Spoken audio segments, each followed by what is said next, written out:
अच्छा स्टूडेंट्स, हम निगेट की इंस्ट्रक्शन डिस्कस कर चुके हैं। तो इसके बाद आ जाएगी इंप्लीमेंटिंग अरिथमेटिक एक्सप्रेशन। ये अरिथमेटिक एक्सप्रेशन से क्या मुराद है, ये देख लें आप। ये नीचे एक एक्सप्रेशन गिवन है। अरिथमेटिक एक्सप्रेशन में हमारे पास रजिस्टर्स होंगे या मेमोरी लोकेशन होंगे जिन्हें ऑपरेंड्स हम कहेंगे, और जो है हमारे पास ऑपरेटर्स होंगे प्लस माइनस और निगेशन की शेप में। ठीक है, इसकी एग्जांपल है,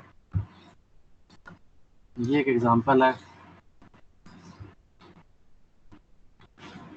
ठीक है, ये जो मैंने एक्सप्रेशन को अंडरलाइन किया, हाईलाइट कर रहा हूं। ये जो एक्सप्रेशन मैंने हाईलाइट किया, ये एग्जांपल है अरिथमेटिक एक्सप्रेशन, जिसमें ऑपरेंड्स हैं ये तीन मेमोरी लोकेशन आइडेंटिफायर्स हैं, और ये प्लस माइनस के जो साइंस हैं, ब्रैकेट्स हैं, ये सारे आप कह लें जो प्लस माइनस के साइंस हैं, ये सारे ऑपरेटर्स हैं। ठीक है, तो ऑपरेटर्स भी हैं और ऑपरेंड्स भी हैं इस एक्सप्रेशन में। इसे हमने इम्प्लीमेंट करना है। ठीक है, क्या करेगा, mathematical expression into assembly language में कन्वर्ट करना है, translate mathematical expression into assembly language. ठीक है, ये इसका ऑब्जेक्टिव है। अच्छा, इसमें क्या R value is equal to minus of X value plus Y value minus Z value. अब इस एक्सप्रेशन को हम स्टेप बाय स्टेप इंप्लीमेंट कर सकते हैं। सबसे पहले आप ये देखें, इसमें जितने वेरिएबल्स हैं वो डिक्लेयर कर रहे हैं। इसमें आर वैल्यू है, तो ये आर वैल्यू डिक्लेयर हो गया। फिर इसके बाद इसमें एक्स वैल्यू है, तो ये मैंने एक्स वैल्यू डिक्लेयर कर दिया अगली लाइन में। इसकी टाइप है double word, S double word, यानी 32 बिट का ये वेरिएबल है। फिर एक्स वैल्यू 32 बिट का, फिर उसके नीचे वाई वैल्यू 32 बिट का और जेड वैल्यू 32 बिट का। उनको मैंने वैल्यूज दे दी हैं 26, 30, 40। वैल्यू कुछ भी हो सकती है। और आर वैल्यू का अनसाइंड क्यों मैंने रखा है कि आर वैल्यू को देखें,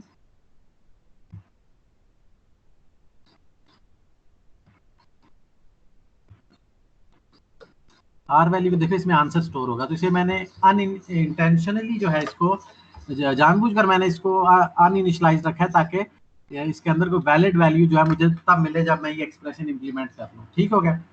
तो अब इसमें तीन वेरिएबल्स मैंने बना लिया, एक्स वैल्यू के नाम से, वाई वैल्यू के नाम से और जेड वैल्यू के नाम से। ठीक है, ये तीनों यहाँ पर मैंने क्रिएट कर दिए।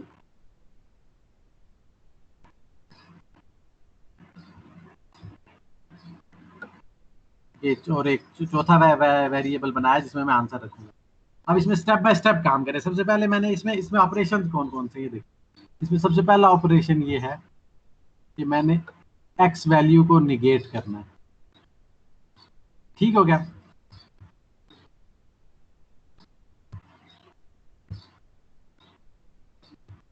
अब मैं एक्स वैल्यू को निगेट कर रहा हूँ, तो मैं इस तरह से लिख सकता हूँ, निगेशन ऑफ एक्स वैल्यू। ठीक है, ये मैंने टेक्स्ट बॉक्स में लिख दिया, निगेशन ऑफ एक्स वैल्यू। लेकिन देखें, अगर मैं चाहूंगा एक्स वैल्यू की मुझे नेगेटिव आंसर तो मिल जाए, लेकिन एक्स वैल्यू भी रिटेन रहे, तो मैं क्या करूंगा, मैं पहले एक्स वैल्यू को मूव करूंगा किसी रजिस्टर में। तो लेट्स से मैं उसे ई एक्स में मूव करता हूँ, भी एक्सप्रेशन। मैं एक्स वैल्यू को पहले मूव करूंगा ई एक्स रजिस्टर में। ठीक है, मैंने एक्स वैल्यू को ई एक्स रजिस्टर में मूव किया और फिर मैंने निगेट किया। ठीक है, ये एक्सप्रेशन मैंने दोबारा से लिख दिया। ठीक हो गया, ये मैंने पहला स्टेप किया, सॉरी। और फिर मैं करूंगा ई एक्स को निगेट कर दूंगा, ई एक्स को निगेट कर दिया। ठीक हो गया, ये मैंने ई एक्स में एक्स वैल्यू का जो भी वैल्यू थी वो पड़ी हुई थी, और फिर मैंने ई एक्स को निगेट कर दिया। ये जो मैंने पहला स्टेप है, ये जो मैं जहां पर एरो मूव कर रहा हूँ माइनस ऑफ एक्स वैल्यू, ये मैंने अचीव कर लिया। ठीक है, अब अगला मैं इसके बाद दूसरा काम क्या करूंगा, अब यहाँ पर क्या हो रहा है, ये सब्ट्रैक्शन का ऑपरेशन हो रहा है, और फिर ये सब्ट्रैक्शन जो है माइनस एक्स वैल्यू में ऐड होगी, तो Y value minus Z value होगी। एक दफा दोबारा देख लें कि यहाँ पर पार्ट्स क्या क्या है जो मुझे परफॉर्म करने हैं। मुझे सबसे पहले ये लेट्स से मैं अपनी मर्जी से ऑर्डर से डिसाइड करूंगा। सबसे पहले माइनस एक्स वैल्यू मैं करूंगा, फिर Y value minus Z value करूंगा, फिर ये एक्स वैल्यू, ये जो एक्स वैल्यू है इसका आंसर, और Y value minus Z value इसका जो आंसर है, इन दोनों को आपस में ऐड करूंगा, और फिर ये सारा एडिशन करने के बाद मैं मूव करूंगा मैं आर वैल्यू में।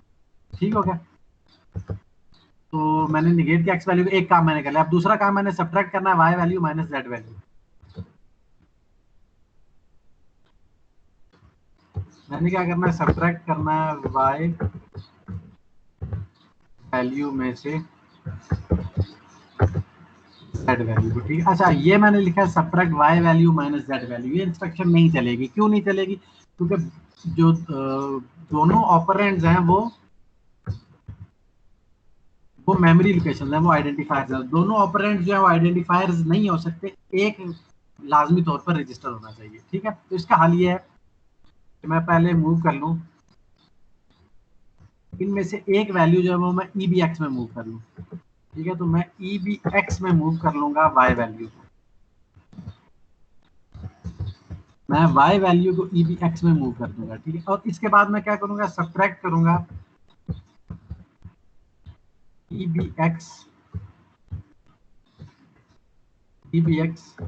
Z value. अब ये एक्सप्रेशन क्या कर रही है, basically Y value minus Z value का रिजल्ट ले रही है, और वो रिजल्ट स्टोर कहाँ होगा। ये इंस्ट्रक्शन क्या कर रही है, EBX में से जेड वैल्यू को सब्ट्रैक्ट करेगा और आंसर EBX में स्टोर करेगा। EBX में तो वाई वैल्यू, तो इसका मतलब है Y value minus Z value का जो रिजल्ट है वो EBX में पड़ा, ठीक है। और ये जो ऊपर मैंने निगेशन ऑफ EX किया, ये बेसिकली एक्स वैल्यू को निगेट किया। तो मेरे पास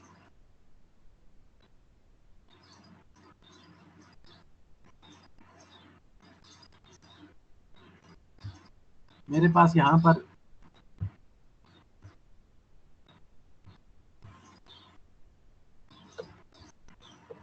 इस एक्सप्रेशन में आए,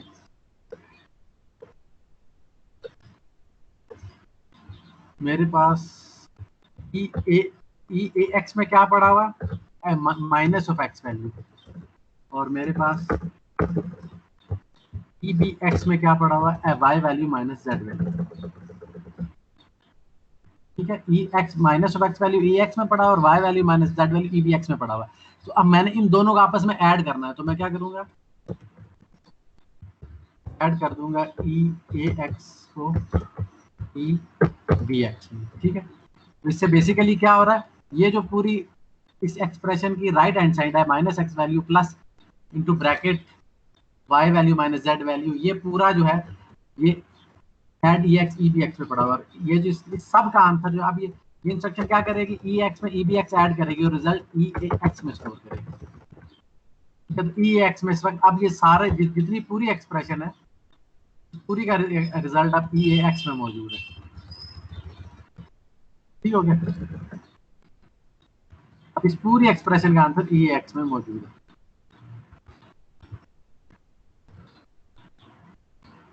ठीक हो गया। लेकिन अब मुझे क्या करना है, मुझे इसको R वैल्यू में मूव करना है। तो उसकी इंस्ट्रक्शन तो बहुत सिंपल है कि आप मूव कर दें R वैल्यू में EAX का आंसर, ठीक है। मैंने लास्ट टाइम तो ये जो कोड मैंने टेक्स्ट बॉक्स में लिखा है बेसिकली यही है जो आपकी स्लाइड में मौजूद है, लेकिन मैंने बता दिया कैसे स्टेप बाय स्टेप ये हो रहा है, ठीक हो गया। अगली ये जो आपने ये इससे अगली एक और इंस्ट्रक्शन यहाँ वही उसी तरह की मैथमेटिकल एक्सप्रेशन है, R value is equal to X value minus into हो bracket minus Y value plus Z value bracket close, ठीक है। वही काम है, दोबारा से हो रहा है। तो आपने देखना है कि ये नीचे इसका कोड है, तो आपने आप इसको समझना है, इंटरेक्टिव सेक्शन में से डिस्कस कर लेंगे। तो वही चीज़ें जो जैसे हमने पिछली एग्जांपल की है वैसे ये भी होगा।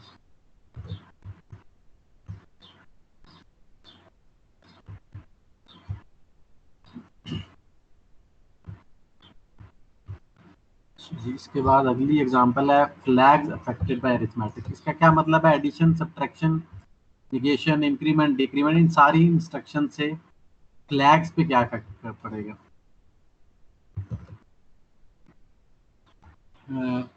फ्लैग का काम क्या है, ये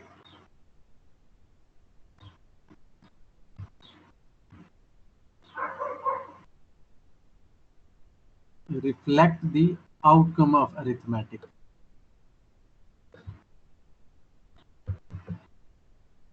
तो भी हमारा मैथमेटिक एक्सप्रेशन का हर मैथमेटिकल एक्सप्रेशन का जो आउटकम है उसको उसके बारे में हमें फ्लैग्स बताते हैं, ठीक है। फ्लैग्स हमने चैप्टर 2 में पढ़ा था। अभी जब हमने ऑनलाइन सेशन स्टार्ट किया तब भी मैंने आपको बताया था कि आपने फ्लैग्स एक दफा रिवाइज करने हैं, तो ये जरूर रिवाइज करें, ठीक है। तो जो हम अभी अच्छा, फ्लैग्स क्या करेंगे वो हमें बेसिकली बताएंगे कि हमारा एक एक्सप्रेशन चली है ऐड की या सब्ट्रैक्ट की या इंक्रीमेंट की या डिक्रीमेंट की या निगेशन की, तो जो हमारा आंसर है वो क्या आया है, वो जीरो आया है, वो पॉजिटिव आया है, वो नेगेटिव आया है, वो आउट ऑफ रेंज आया है या विद इन रेंज आया है। ठीक है, तो हम 4 फ्लैग देखेंगे।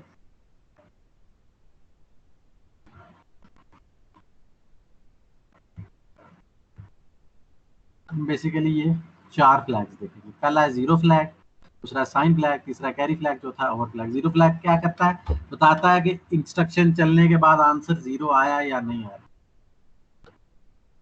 ठीक है, साइन फ्लैग क्या करता है, इंस्ट्रक्शन चलने के बाद आंसर लेस देन जीरो आया या नहीं आया, नेगेटिव आया या नहीं आया। जाहिर है ये साइंड अरिथमेटिक है। कैरी फ्लैग ये बताता है कि अनसाइंड वैल्यू जो है वो आउट ऑफ रेंज है या नहीं है। तो कैरी फ्लैग ये बताएगा अनसाइंड जो, अगर मैंने जो एक्सप्रेशन है वो अनसाइंड है, क्या मेरा आंसर विद इन रेंज है या नहीं है।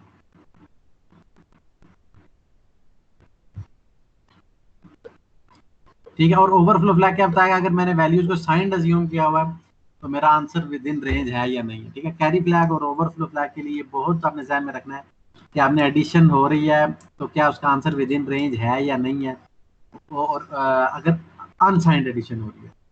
ठीक है, अनसाइंड एडिशन में आंसर वैलिड है या नहीं है ये कैरी फ्लैग बताएगा, और अगर कैरी फ्लैग ऑन हो गया इसका मतलब है आपका आंसर आउट ऑफ रेंज है।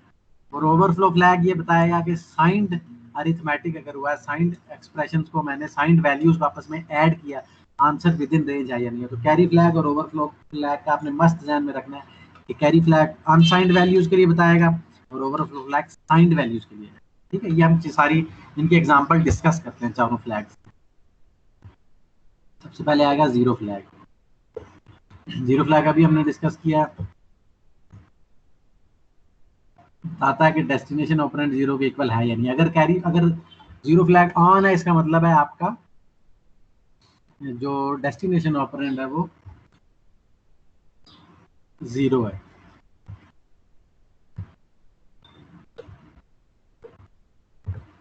अगर इंस्ट्रक्शन चलने के बाद आंसर जीरो आ जाए तो जीरो फ्लैग जो है वो ऑन होगा, और अगर आंसर नॉन जीरो हो तो जीरो फ्लैग ऑफ होगा। एग्जांपल इधर देख लेते हैं। सी एक्स रजिस्टर को वैल्यू दे दी 1, फिर अगली इंस्ट्रक्शन ने क्या किया, सी एस में से 1 सब्ट्रैक्ट किया। अब सी एक्स में से जब 1 सब्ट्रैक्ट करेंगे, उसकी ऑलरेडी वैल्यू 1 थी, उसमें से 1 सब्ट्रैक्ट हुआ तो सी एक्स रजिस्टर की वैल्यू क्या हो गई, जीरो। अच्छा, चूंकि आंसर जीरो आ गया, मैंने ये देखे यहाँ पर रूल लिखा है टेक्स्ट बॉक्स में, अगर डेस्टिनेशन का आंसर जीरो है तो जीरो फ्लैग ऑन होगा। तो ये देख लें, ये जीरो फ्लैग जो है ऑन हो गया। ठीक है, इससे अगली इंस्ट्रक्शन क्या आ रही है, ए एक्स में 16 वंस मूव कर दो, 4 एफ मूव कर दो, यानी ए एक्स रजिस्टर जो ऑल वंस है, फिर उसमें 1 ऐड कर दो। ठीक है, अब अब देखेंगे जो है मैक्सिमम वैल्यू, अगर मैं इसे अनसाइंड वैल्यू जूम करूँ तो ये मैक्सिमम वैल्यू है एक्स की, तो उसकी 16 की 16 बिट्स ऑन है, उसमें 1 ऐड करेंगे तो मेरा आंसर जो है वो जीरो आएगा। ठीक है, अगर किसी रजिस्टर में मैक्सिमम पॉजिटिव वैल्यू मौजूद है तो उसमें मैं 1 ऐड कर दूं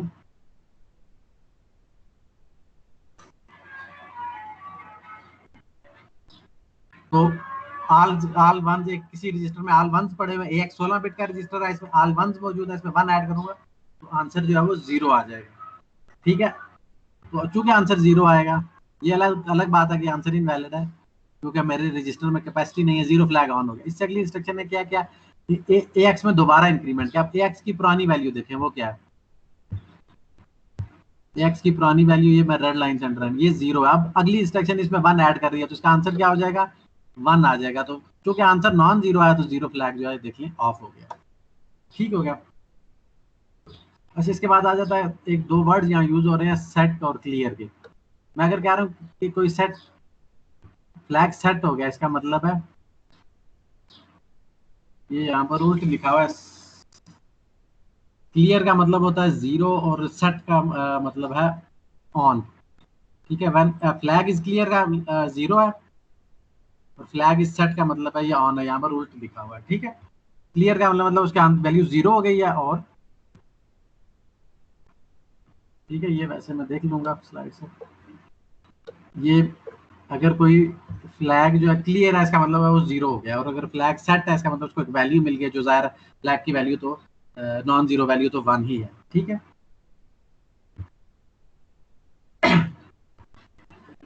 तो ये पहली एग्जांपल आ गई। फिर आ जाता है sign flag. Sign flag is set, आप देखेंगे सेट यहाँ पर से लिखा है, ये ऑन के लिए होता है। When destination operand is negative, sign flag तब ऑन होगा जब जो है डेस्टिनेशन ऑपरेंड जो है वो नेगेटिव है, लेस देन जीरो है। ठीक है, ये तो ये जो देखिए पिछली स्लाइड में गलती थी। Sign flag is set when destination operand is negative. जब भी destination operand less than zero होगा तो साइन फ्लैग ने ऑन होना है, तो सेट का मतलब ऑन है। ठीक है, पिछली स्लाइड में वो गलत लिखा हुआ था। फ्लैग इज क्लियर व्हेन, ठीक है, तो ये चलें, ये चेक नहीं करना पड़ा मुझे, यहीं पे बात क्लियर पता चल गई कि flag is clear when destination is greater than zero, zero और ग्रेटर। ठीक है, फ्लैग जब नॉन नेगेटिव होगा, जीरो या उससे ग्रेटर होगा, तो जो साइन फ्लैग है वो ऑफ होगा। बेसिक लॉजिक क्या है, साइन फ्लैग मतलब आंसर साइंड आया या नहीं आया। साइंड का क्या मतलब, लेस देन जीरो आया या नहीं आया। तो अगर आंसर लेस देन जीरो आया तो आपका साइन फ्लैग ऑन हो जाएगा, और अगर आंसर लेस देन जीरो नहीं है, जीरो या उससे बड़ा है, तो साइन फ्लैग ऑफ हो जाएगा। तो पहली पहली अब यहाँ पर 3 एग्जांपल है। पहले आपने सी एक्स रजिस्टर को जीरो वैल्यू दे दी, फिर आपने सी एक्स में से 1 सब्ट्रैक्ट कर दिया, तो अब 0 - 1 करेंगे तो सी एक्स का आंसर आ जाएगा -1। ठीक है, अब चूंकि आंसर लेस देन जीरो है तो ये साइन फ्लैग देख लें ऑन हो गया।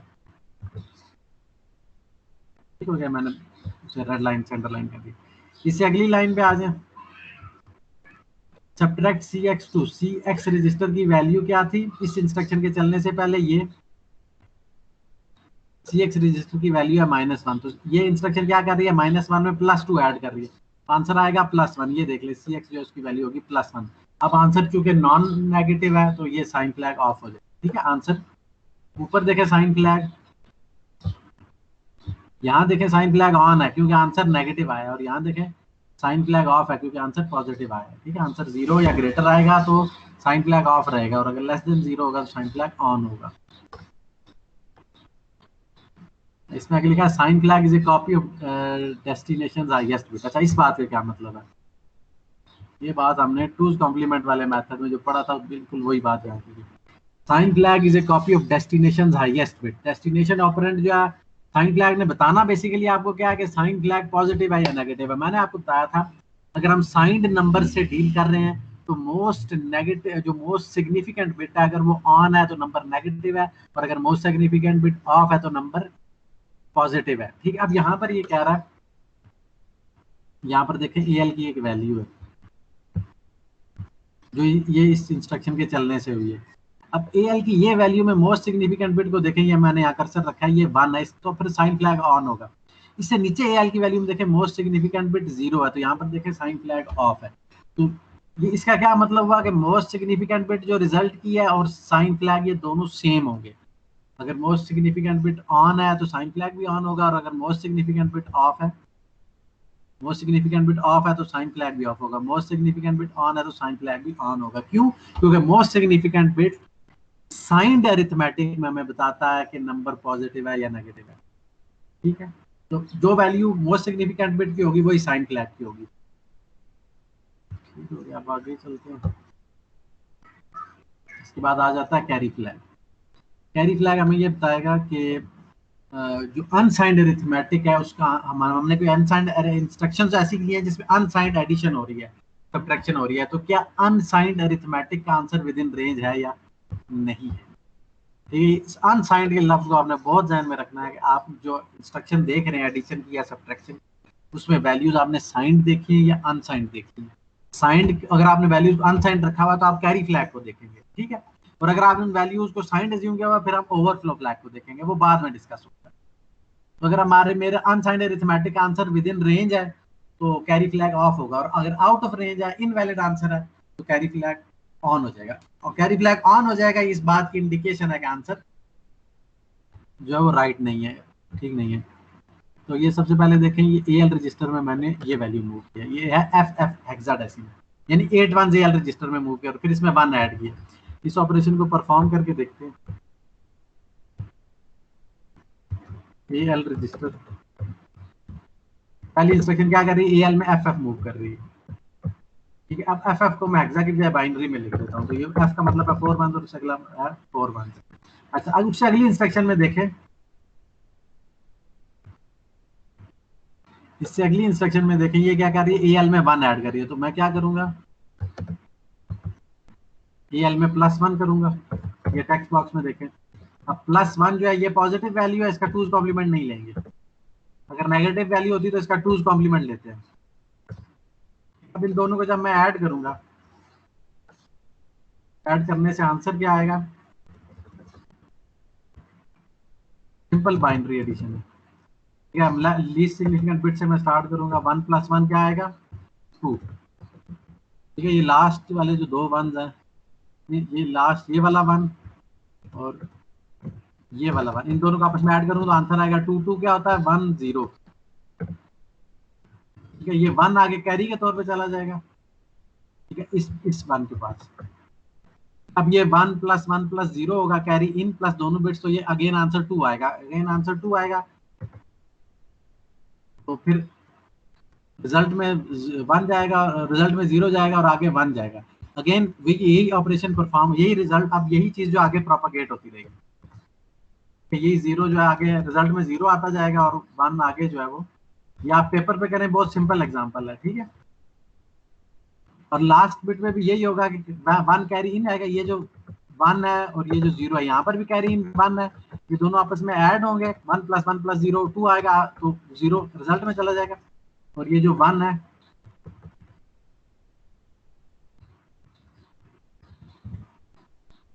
ये जो लास्ट बिट का कैरी आउट है, ये =1 है। अच्छा, अब ये जो इन दोनों को ऐड करने से जो रिजल्ट है वो AL रजिस्टर में स्टोर हुआ है। ठीक है,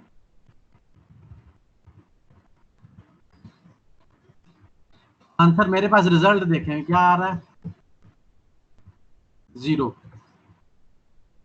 अब देखें, मैंने ये मोस्ट पॉजिटिव अनसाइंड अरिथमेटिक की बात हो रही कैरी फ्लैग में, मोस्ट पॉजिटिव वैल्यू थी AL के केस में 255 आई है डेसिमल में, इसमें 1 ऐड किया तो आंसर 256 पे आने की बजाय आंसर आ गया 0।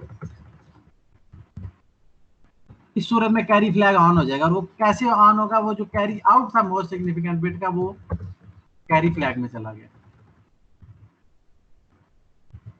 तो ये कैरी फ्लैग ऑन हो गया, क्यों, क्योंकि मैंने positive value, most positive value में 1 ऐड किया, तो वो जो है मोस्ट पॉजिटिव वैल्यू में 1 ऐड किया है, तो आंसर जो है वो मेरा 0 आ गया। तो ये कैसे इंडिकेट हुआ, ये कैरी फ्लैग के 1 होने से इंडिकेट। ठीक है, ये यहाँ पर मैं ब्लैक एरो को मूव कर रहा हूँ,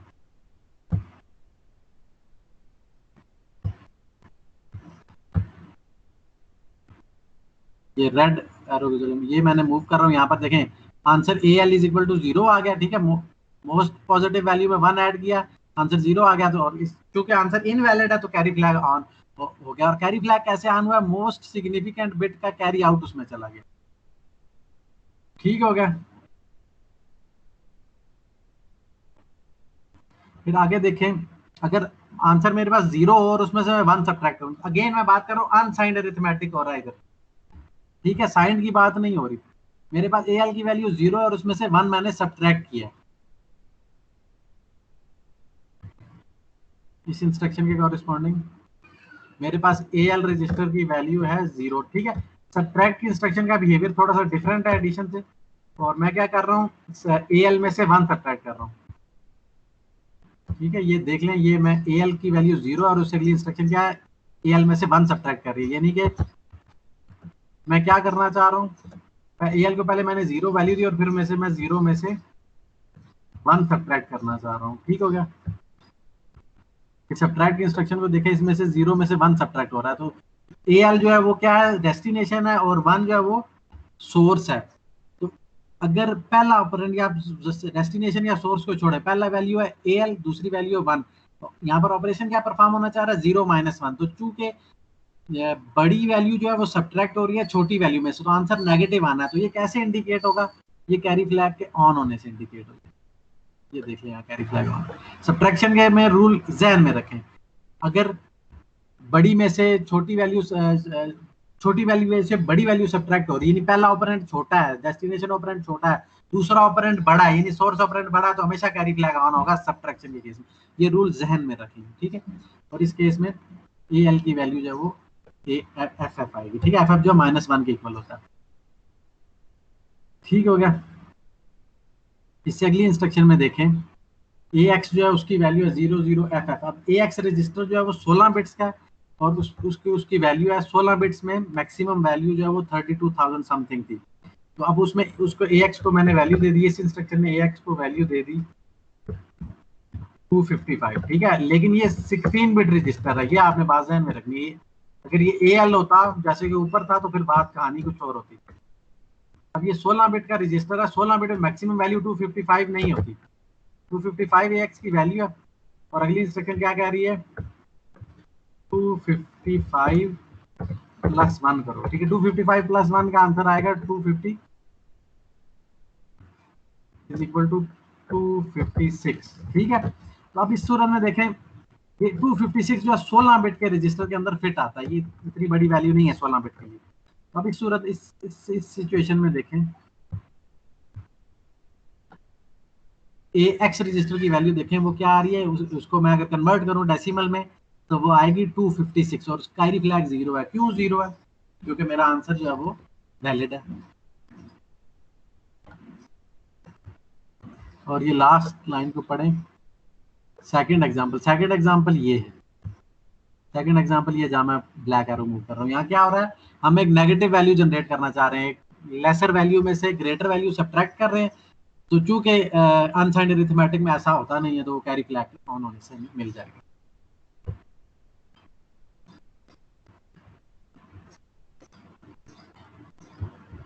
क्योंकि ये एग्जांपल्स हैं।